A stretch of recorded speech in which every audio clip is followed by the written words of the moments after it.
आसुरिक प्रवृत्तिर लक्ष्य नुहे भगवत रसास्वादन भगवत शरण जीवा भगवान पर निर्भर करवा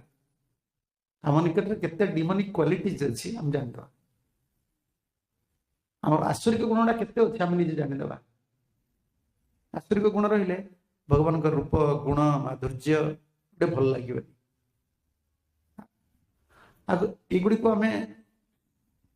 अभ्यास कले भी आस्वादनीय वस्तु हेनी राजसिक तामसिक गुणटा कौन गोटे आसुरिक गुण ना भोग कर प्रवृत्ति आसुरिक गुण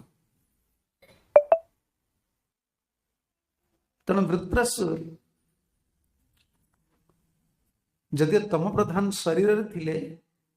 भाव थिले शुद्ध सत्व आ विराट काली शुणुले ना बहुत बड़ आवाज लगेले बहुत बड़ शब्द कले एवं समस्त देवता माने इंद्र व्यतीत